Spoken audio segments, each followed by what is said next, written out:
കടക്കുമ്പോൾ ഏതായാലും കോൺഗ്രസ് മുക്ത ഭാരതം എന്നുള്ള ബിജെപിയുടെ ആശയം വളരെ വേഗത്തിൽ നടപ്പാക്കിക്കൊണ്ടിരിക്കുകയാണ് എന്ന് അവകാശപ്പെടാൻ കഴിയുന്ന സംസ്ഥാനമാണ് ബിജെപിയെ സംബന്ധിച്ചിടത്തോളം ഗുജറാത്ത്. എന്താണ് 2019 സംഭവിച്ചത്?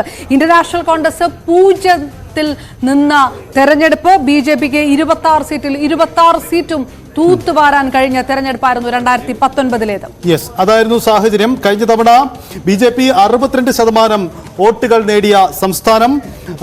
ഇന്ത്യൻ നാഷണൽ കോൺഗ്രസിന് വെറും 32% മാത്രമായിരുന്നു സാഹചര്യം. ഇത്തവണ സാഹചര്യത്തിൽ ചെറിയൊരു മാറ്റമുണ്ട്. ആം ആദ്മി പാർട്ടിയും ഇന്ത്യൻ നാഷണൽ കോൺഗ്രസും ഒരു ഐക്യമായിട്ടാണ് സംസ്ഥാനത്ത് മത്സരിക്കുന്നത്. നിയമസഭയിൽ സീറ്റുകൾ സ്വന്തമാക്കിയിട്ടുണ്ട് ആം ആദ്മി പാർട്ടി. അതുകൊണ്ട് തന്നെ ഇത്തവണ അത്തരമൊരു ധാരണ പൊതുവിൽ അവിടെ ഒരു ഐക്യരൂപത്തിലാണ് മത്സരിക്കുന്നത്. ഗുജറാത്തിന്റെ രാഷ്ട്രീയത്തിൽ അത്തരത്തിലുള്ള ഇടപെടൽ നടത്താൻ ഈ ഐക്യത്തിന് കഴിയുമോ? കോൺഗ്രസിന്റെ ഐക്യത്തിന് കഴിയുമോ? കോൺഗ്രസ് ആപ്പ് ഐക്യത്തിന് കഴിയുമോ എന്ന ചോദ്യം ഉയരുന്നുണ്ട്. ഒപ്പം അയോധ്യ പോലെയുള്ള സുപ്രധാന വിഷയങ്ങൾ അങ്ങേറ്റം സ്വാധീനം ചെലുത്താൻ കഴിയുന്ന സംസ്ഥാനം കൂടിയായി ഗുജറാത്ത് മാറുന്നു എന്ന സാഹചര്യമാണ്. വേഗത്തിൽ നമുക്ക് അയോധ്യ ഗുജറാത്തിന്റെ ഫലം എങ്ങനെയെന്ന് കൂടി അപർണ നമുക്ക് വേഗത്തിൽ ഒന്ന് പരിശോധിക്കാം. മനു, തീർച്ചയായിട്ടും ഗുജറാത്ത് എന്ന് പറയുന്നത് വലിയ ഒരു ചർച്ചകൾക്ക് അടിസ്ഥാനമില്ല എന്ന് വിശ്വസിക്കാൻ NDA പ്രേരിപ്പിക്കുന്ന ഒരു സംസ്ഥാനം കൂടിയാണ്. ഗുജറാത്തിന്റെ ഒരു ചിത്രം നമുക്ക് വ്യക്തമാണ്. ഗുജറാത്ത് ഒരു BJP സ്റ്റേറ്റ് ആണ്. യെസ് മനു, ഗുജറാത്തിന്റെ ഫലം വന്നു കഴിഞ്ഞു. 26-ൽ 26 അവിടെ BJP നേടുന്നു എന്നതാണ് ചിത്രം. കഴിഞ്ഞ തവണത്തെ അവസ്ഥയ്ക്ക് മാറ്റമുണ്ടാകുന്നില്ല. കോൺഗ്രസ് ആ ഐക്യത്തിന് ഒന്നും ചെയ്യാൻ കഴിയുന്നില്ല. ഗുജറാത്തിലെ 26 സീറ്റുകളിലും NDA സഖ്യം BJP തന്നെ അത് നേടുന്നു. മനു, യെസ്, അത് ഗുജറാത്തിന്റെ ഒരു ഇപ്പം ഞാൻ ബംഗാളിൽ ആളുകൾ BJPയിൽ നിന്ന് TMCയിലേക്ക് നേതാക്കൾ പോകുന്നു എന്ന് പറഞ്ഞതിൻ്റെ ഒരു സൂചന നമുക്ക് ഗുജറാത്തിൽ നേരെ തിരിച്ചാണ് കാണാൻ കഴിയുന്നത്. അവിടെ കോൺഗ്രസിൽ നിന്ന് ആളുകൾ കൂട്ടത്തോടെ BJPയിലേക്ക് പോകുന്നതിൻ്റെ ഒരു ചിത്രമാണ് നമുക്ക് കാണാൻ കഴിയുന്നത്. അസംബ്ലി തെരഞ്ഞെടുപ്പിലാകട്ടെ 182 സീറ്റുകളുള്ള ഗുജറാത്തിൽ 156 BJPയാണ് ജയിച്ചത്. അവർക്ക് 2 സഖ്യകക്ഷിയിൽ നിന്ന് 2 സീറ്റ് കൂടി. കോൺഗ്രസിന് 17 സീറ്റുകൾ ജയിക്കാൻ കഴിഞ്ഞു. പക്ഷേ ജയിച്ചു കഴിഞ്ഞ 17 സീറ്റുകളിൽ നിന്ന് 4 MLAമാർ രാജിവെച്ച് BJPയിലേക്ക് വരുന്നതിൻ്റെ ഒരു സാഹചര്യമുണ്ടായി. ആപ്പിന് 5 സീറ്റുകൾ ജയിക്കാൻ കഴിഞ്ഞു. ആപ്പ് ഒരു ദേശീയ പാർട്ടിയാകുന്നതിന് ഗുജറാത്തിലെ തെരഞ്ഞെടുപ്പ് കൂടി അവർക്ക് ഒരു ഗുണം ചെയ്തു. പക്ഷേ അവിടെ ആപ്പിലെ ഒരു സ്ഥാനാർത്ഥിയും രാജിവെച്ച ആപ്പിന്റെ MLA ആയ ഭൂപേന്ദർ ഭയാനി അവിടെ നിന്ന് വിസാവർദാറിൽ നിന്ന് രാജിവെച്ച് അദ്ദേഹം BJPയിലെത്തുന്നു. അതുപോലെ തന്നെ BJPയുടെ കമ്പത്ത് മണ്ഡലത്തിൽ BJPക്ക് നിന്ന് വിട്ടുപോ അല്ലെങ്കിൽ ചിരാഗ് പാട്ടേൽ കോൺഗ്രസ് MLA അവിടെ നിന്ന് ജയിച്ച ചിരാഗ് പാട്ടേൽ BJPയിലേക്ക് എത്തുന്നു. വിജാപൂരിൽ CJ ചാവ്ഡെ BJPയിലേക്ക് കോൺഗ്രസിൽ നിന്ന് രാജിവെച്ച് എത്തുന്നു. അംബരീഷ് ധർ രജൌലിയിൽ നിന്ന് മുമ്പ് ജയിച്ചിട്ടുള്ള MLA ആണ്. അദ്ദേഹം കോൺഗ്രസിൻ്റെ വർക്കിംഗ് പ്രസിഡന്റാണ്. രാജിവെച്ച് BJPയിലേക്ക് എത്തുന്നു. പോർബന്തറിൽ നമുക്ക് കാണാൻ കഴിയും അർജുൻ വാഡിയ, അദ്ദേഹം പോർബന്തറിലെ MLA ആയിരുന്നു. അവിടെ നിന്ന് രാജിവെച്ച് BJPയിലേക്ക് എത്തുന്നു. കോൺഗ്രസിൻ്റെ മുൻ അധ്യക്ഷൻ കൂടിയാണ്. ആദ്യമായി കോൺഗ്രസ് MLA ആയ അരവിന്ദ് ലധാനി ഈ രാജിവെക്കുന്നു. മാനവർധാർ മണ്ഡലത്തിൽ നിന്ന് MLA ആയ അരവിന്ദ് ലധാനി രാജിവെക്കുന്നു, കോൺഗ്രസിലെത്തുന്നു, BJPയിലെത്തുന്നു. നരൻ റാത്വ രാജ്യസഭാ അംഗം കോൺഗ്രസിന്റെ രാജിവെക്കുന്നു, BJPയിലെത്തുന്നു. അപ്പൊ BJPക്ക് ഒരു വലിയ അപ്രമാദിത്വം ഉണ്ട് മനു, ഞാൻ അംഗീകരിക്കുന്നു. പക്ഷേ ഇത്തവണത്തെ വോട്ട് ഷെയർ നോക്കണം. BJPക്ക് അവിടെ ഇത്തവണ വോട്ട് ഷെയറിൽ നഷ്ടമുണ്ടായിട്ടുണ്ട്. അതായത് 6% വോട്ട് ഷെയറിൽ നഷ്ടമുണ്ടാവുന്നു. കഴിഞ്ഞ തവണ 62% വോട്ട് ഷെയർ BJPക്ക് ഉണ്ടായിരുന്നിടത്ത് ഇത്തവണ 56% അത് കുറയുന്നുണ്ട്. അത് സ്വാഭാവികമായും BJPയുടെ ഒരു നഷ്ടമാണ്. 6% നഷ്ടമുണ്ട്. ഒപ്പം ഇന്ത്യ മുന്നണി കൂടി പരിശോധിക്കാം. 32-ൽ നിന്ന് ഇന്ത്യ മുന്നണി, അതായത് കഴിഞ്ഞ തവണ കോൺഗ്രസ് തന്നെ മത്സരിച്ചെടുത്ത് ഇത്തവണ ഒരു മുന്നണി സ്വഭാവം ഉണ്ടാകുമ്പോൾ 32-ൽ നിന്നും 36-ലേക്ക് വോട്ട് ഷെയർ മാറുന്നു. പക്ഷേ സീറ്റുകളൊന്നും കിട്ടുന്നില്ല.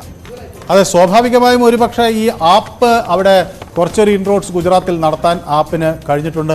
പഞ്ചാബിൽ അവർ നടത്തിയ ഒരു വലിയ വിജയത്തിൻ്റെ റിഫ്ലക്ഷൻ ഗുജറാത്തിൽ ഉണ്ടായിട്ടുണ്ട്. BJPയെ എതിർക്കാൻ കഴിവുള്ളൊരു രാഷ്ട്രീയ പാർട്ടി എന്ന നിലയിൽ പല ആളുകൾക്കും ഇപ്പോൾ കോൺഗ്രസിനേക്കാൾ വിശ്വാസം AAPയിലാണ് എന്ന് പറയാതിരിക്കാൻ നിർവാഹമില്ല. അത് പ്രത്യേകിച്ച് ഈ പഞ്ചാബിനോട് അനുബന്ധിച്ച് കിടക്കുന്ന സംസ്ഥാനങ്ങളിൽ അങ്ങനെ ഒരു ക്ലൗട്ട് ഉണ്ടാക്കാൻ ആം ആദ്മി പാർട്ടിക്ക് കഴിയുന്നു. അതൊക്കെ വോട്ട് ഫാക്ടറിൽ ഒരു ചെറിയ മാറ്റം ഉണ്ടാക്കിയിട്ടുണ്ടാകും. പക്ഷേ ഇത് എത്രമാത്രം കഴിഞ്ഞ തവണ ഉണ്ടായിട്ടുള്ള ആ ഒരു വലിയ കുതിച്ചുചാട്ടം തവണ നിലനിർത്താൻ BJPക്ക് കഴിയണം. അല്ലാത്ത പക്ഷം അത് മോദി സർക്കാരിന് തന്നെ ഒരു പ്രധാന ക്ഷീണമാണ് എന്ന് സമ്മതിക്കാതിരിക്കാനും വയ്യ. ഏതായാലും ഇപ്പോഴും ആ ഫിഗർ നമ്പറുകളിലേക്ക് വരുമ്പോൾ 470 മണ്ഡലങ്ങളിലെ അഭിപ്രായ സർവേകളുടെ റിസൾട്ട് വരുമ്പോൾ 353 നേരത്തെ പ്രധാനമന്ത്രി നരേന്ദ്രമോദി അവകാശപ്പെട്ട 370 തികയാൻ അധികം വേണ്ട. ഇനി 353ലേക്ക് എത്തിക്കഴിഞ്ഞിരിക്കുന്നു. മഹാരാഷ്ട്ര ഇനിയും കിടക്കുകയാണ്. 90-ൽ തന്നെ നിൽക്കുകയാണ് ഇന്ത്യ മുന്നണി. 27 മറ്റുള്ളവരെന്ന കണക്കിലേക്ക് കൂടി വരുന്നു. ഇനി മഹാരാഷ്ട്ര എന്ന് പറയുന്ന ഒരു സംസ്ഥാനം കൂടി നിൽക്കുന്ന 48 സീറ്റുകളാണ് ചിത്രം മാറുമോ എന്ന് കണ്ടറിയാനുള്ളത്. യെസ് മനു, ഒരു കാര്യം കൂടി ചോദിച്ചിട്ട് നമുക്ക് ഗുജറാത്ത് അവസാനിപ്പിക്കാം. അയോധ്യ എന്ന സുപ്രധാന വിഷയം, BJP ഉയർത്തിക്കാട്ടുന്ന ആ വിഷയം ഗുജറാത്ത് രാഷ്ട്രീയത്തിൽ എത്ര കണ്ട് പ്രതിഫലിക്കും? അല്ല, അയോധ്യ ഗുജറാത്തിൽ ഒരു ഫാക്ടർ. ഗുജറാത്തികൾ കൂടുതലും ശ്രീകൃഷ്ണ ഭക്തന്മാരാണ്. അവർക്ക് ഏതായാലും സ്വാഭാവികമായും അയോധ്യയുമായൊക്കെ അവർക്ക് അതൊരു സന്തോഷകരമായ കാര്യമായിരിക്കാം അയോധ്യയിലും വിശ്വാസം. പക്ഷേ ബേസിക്കലി ശ്രീകൃഷ്ണ ഭക്തന്മാരാണ്. ഗുജറാത്തികളെ സംബന്ധിക്കുന്നിടത്തോളം അവരെ ഏറ്റവും അധികം ഗുജറാത്തിൽ നമ്മൾ നോക്കിയാൽ അവിടുത്തെ ട്രേഡിംഗ് കമ്മ്യൂണിറ്റി, അവർ ഇന്ത്യയുടെ എക്കണോമിക് ഗ്രോത്ത് അല്ലെങ്കിൽ ഇന്ത്യ ഉണ്ടാക്കുന്ന ഇൻവെസ്റ്റ്മെൻറ്റിനെ കുറിച്ച്. അപ്പോൾ അതാണ് ഇപ്പം നമ്മളിപ്പോൾ കഴിഞ്ഞിടത്ത് വൈബ്രൻറ്റ് ഗുജറാത്ത് പ്രധാനമന്ത്രി സംഘടിപ്പിക്കുന്നു. അമേരിക്കൻ പ്രസിഡന്റിനെ അങ്ങോട്ടേക്ക് കൊണ്ടുവരുന്നു. അങ്ങനെ ഒരു ഇൻവെസ്റ്റ്മെൻറ്റ് ഫ്രണ്ട്ലി ആയിട്ടുള്ള ഒരു അറ്റ്മോസ്ഫിയർ ഗുജറാത്തിലുണ്ട് എന്ന് അവിടുത്തെ ഒരു ട്രേഡിംഗ് കമ്മ്യൂണിറ്റിയെയും ബിസിനസ് കമ്മ്യൂണിറ്റിയെയും ബോധ്യപ്പെടുത്താനുള്ള വലിയ ശ്രമങ്ങൾ നടത്തുന്നു. പക്ഷേ ഈ കർഷകർക്കിടയിൽ കർഷകർക്ക് പ്രാധാന്യമുള്ള പിന്നെ ഈസ്റ്റേൺ ഗുജറാത്തിൽ എന്ത് സംഭവിക്കും? ഒരു പക്ഷേ അത് നെഗറ്റീവായ ഫിലിം. പക്ഷേ ട്രേഡേഴ്സിനും സൂറത്ത് പോലുള്ള മണ്ഡലങ്ങളിൽ അവർ പുതിയ പരീക്ഷണങ്ങൾക്ക് തയ്യാറാകുന്നു BJP എന്നുള്ള. അപ്പോൾ സിറ്റിംഗ് MP അവിടെ നിന്ന് മാറ്റുന്നു. അവിടെ പുതിയ മുകേഷ് ദലാൽ എന്ന പുതിയ ഒരു പുതുമുഖത്തെ പരീക്ഷിക്കുന്നു.